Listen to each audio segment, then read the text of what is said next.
दोस्तों, आज मैं आपको एक ऐसी कहानी सुनाने जा रहा हूँ जिसे आप लोगों ने अपनी पूरी जिंदगी में नहीं सुनी होगी। ये कहानी आपको पूरे YouTube पर भी देखने या सुनने को नहीं मिली होगी।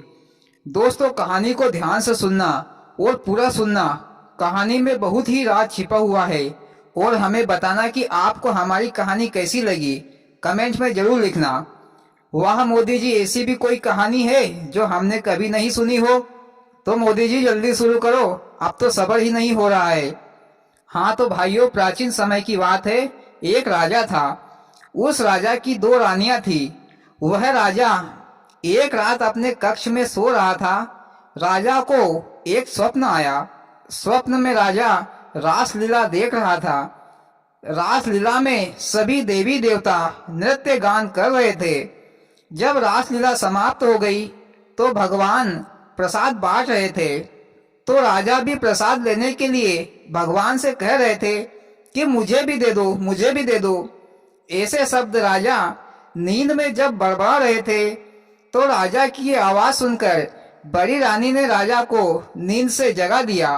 राजा उठा तो राजा को रानी पर बड़ा क्रोध आया और राजा ने अपने सैनिकों को बुलाकर ये आदेश दे दिया, जाओ इस रानी को जंगल में जाकर मार दो और मुझे इसकी दोनों आंखें लाकर दिखाना। आज इस रानी के कारण मैं भगवान से प्रसाद नहीं ले पाया। फिर उन सैनिकों ने रानी को जंगल में ले गए और मारने को तैयार हुए। तो रानी ने कहा, भाइयों, मुझे मारकर तुम्हें क्या मिलेगा? मैं तुम्हें ये 9 लखा हार देती हूँ, इसे रख लो और मुझे छोड़ दो। इस प्रकार रानी अपने जीवन के लिए सैनिकों के सामने प्रार्थना करने लगी।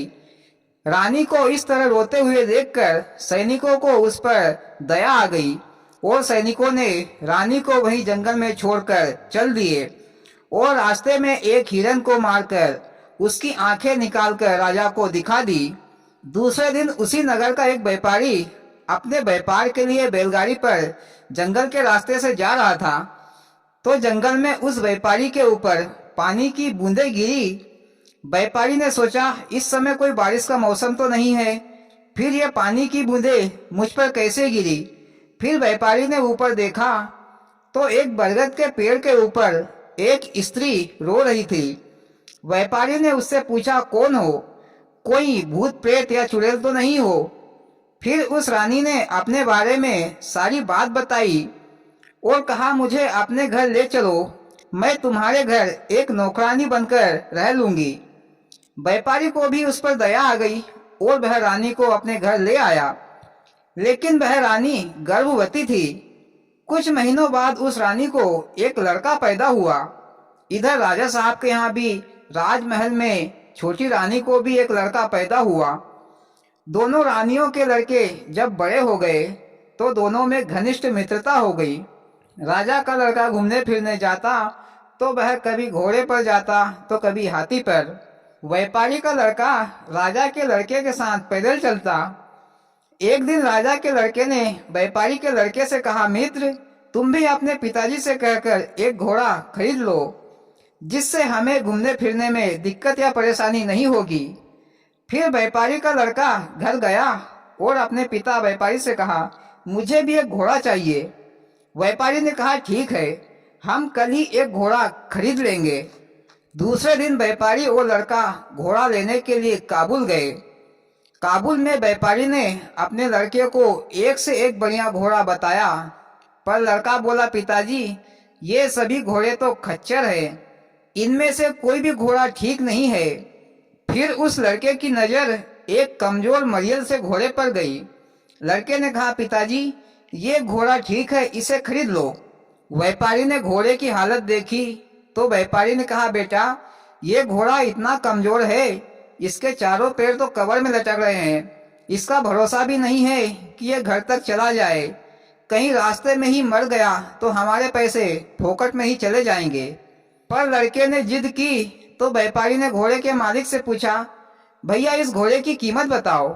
घोड़े के मालिक ने कहा, क्या सेठ जी, तुमको भी यही घोड़ा पसंद आया? मैंने आपको एक से बढ़कर एक घोड़ा दिखाया, उनमें से कोई पसंद नहीं आया। चलो ठीक है, तुम्हारी मर्जी, सेठ जी, इस घोड़े के तुम अपनी मर्जी से जो भी दोगे मैं रख लूंगा। फिर व्यापारी ने उस घोड़े मालिक को 500 रुपये दिए और वह घोड़ा लेकर घर आ गए। फिर लड़के ने उस घोड़े के लिए 10 फीट लंबा चौड़ा गड्ढा खुदवाया और उस गड्ढे में घोड़े को बांध दिया और उसके खाने पीने के लिए काजू बादाम चने अखरोट आदि सामान 6 महीनों का रखवा दिया और उस गड्ढे को टीन से ढक दिया। जब 6 महीने बीत गए तो लड़के को उस गड्ढे में से टीन में टकराने की आवाज आने लगी। तो लड़के ने कहा, पिताजी घोड़ा तैयार हो चुका है, इसे गड्ढे से बाहर निकालो। फिर व्यापारी ने गड्ढे के टीन हटाए तो घोड़ा उड़ने लगा। इन 6 महीनों में घोड़े के पंख निकल गए जिससे वह उड़ रहा था। फिर लड़के ने घोड़े को पकड़ा और उसको अपने काबू में करने के लिए उस पर सवारी की।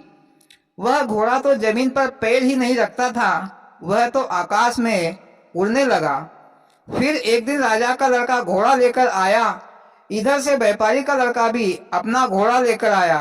राजा के लड़के ने कहा कि मित्र, चलो घोड़ों की रेस लगाते हैं, किसका घोड़ा तेज दौड़ता है। राजा का लड़का अपने घोड़े को दौड़ाने लगा, लेकिन व्यापारी का लड़का तो अपने घोड़े को लेकर आकाश में उड़ने लगा और चारों ओर घूमकर आ गया। ये देखकर राजा का लड़का आश्चर्यचकित रह गया। फिर राजा के लड़के ने कहा, मित्र, तुम अपना ये घोड़ा मुझे बेचना चाहोगे? लेकिन व्यापारी के लड़के ने साफ मना कर दिया। एक दिन जब व्यापारी अपने व्यापार के लिए जा रहे थे तो लड़के ने भी कहा, पिताजी मैं भी तुम्हारे साथ चलूंगा। व्यापारी ने कहा कि चलो ठीक है। फिर व्यापारी और लड़का घोड़े पर बैठकर उड़ चले।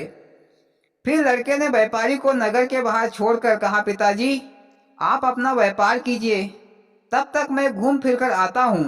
लड़का घोड़े पर बैठकर समुद्र के बीचों बीच एक टापू पर अपने घोड़े को उतारा। तो वहां लड़के ने क्या देखा कि समुद्र में नहाने के लिए इंद्रलोक की अप्सराएं आई। उन अप्सराओं ने इस लड़के को देखा तो पूछा, हे मनुष्य, तुम कौन हो और यहाँ कैसे आए? लड़के ने कहा, मैं व्यापारी का लड़का हूँ और घूमते फिरते यहाँ आ गया हूँ। पर देवियों, आप कौन हो? तो अप्सराओं ने कहा, हम सभी इंद्रलोक की अप्सराएं हैं और यहाँ पर नहाने के लिए आते हैं। अब तुम यहाँ से चले जाओ, हमें नहाना है। लड़के ने कहा, देवियों मैं चला जाता हूँ, पर मुझे ऐसी कोई निशानी दो जिसे दिखाकर मैं यकीन दिला सकूं कि मुझे इंद्र की अप्सराएं मिली थी। फिर एक अप्सरा ने अपने हाथों में से एक चूड़ामणि निकालकर उस लड़के को दे दी और वह लड़का अपने घोड़े पर बैठकर वहां से आ गया और अपने पिताजी को भी उस नगर से साथ लेकर अपने घर आ गया। फिर लड़के ने वह चूड़ामणि अपने पिताजी को बताई तो व्यापारी चूड़ामणि को देखकर आश्चर्यचकित रह गया। व्यापारी ने कहा, ऐसी चूड़ामणि मैंने कभी अपनी जिंदगी में भी नहीं देखी। ये तो बहुत ही कीमती मालूम होती है। हीरे जवाहरात रत्नों से जड़ित यह चूड़ामणि हमारे लायक नहीं है। हम इसे राजा साहब को दे देंगे, बदले में राजा साहब हमें काफी सारा इनाम देंगे। फिर वह व्यापारी चूड़ामणि को लेकर राजा साहब के पास आया और राजा साहब को चूड़ामणि दे दी। फिर राजा साहब ने व्यापारी से कहा कि जाओ, हम तुम्हें इनाम बाद में देंगे, पहले हम इस चूड़ामणि को रानी को दिखाकर आते हैं। फिर व्यापारी अपने घर आ गया।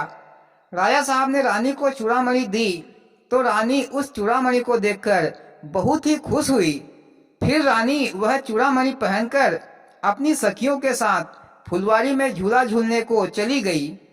सारी सखियों ने रानी की चूड़ामणि की बहुत तारीफ की, पर एक सखी ने कहा कि रानी साहिबा, एक स्त्री बहुत सुंदर है, वह रूप रंग से भरपूर है, पर अगर उसकी एक आंख काणी हो तो उसकी सारी सुंदरता कोई काम की नहीं।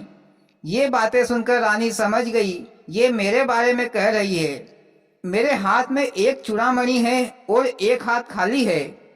रानी फुलवारी में से तुरंत अपने राजमहल में आ गई और राजा साहब से कहा, मुझे एक और चूड़ामणि लाकर दो, अगर नहीं लाए तो मैं अपनी जान दे दूंगी।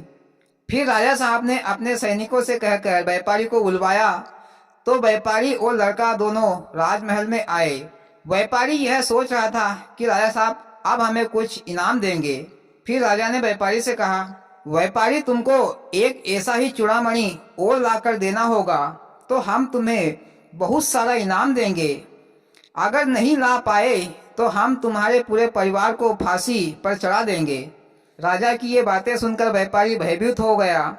सोचा था कि राजा साहब इनाम देंगे, पर राजा साहब ने तो इनाम के बदले फांसी की घोषणा कर दी। लड़के ने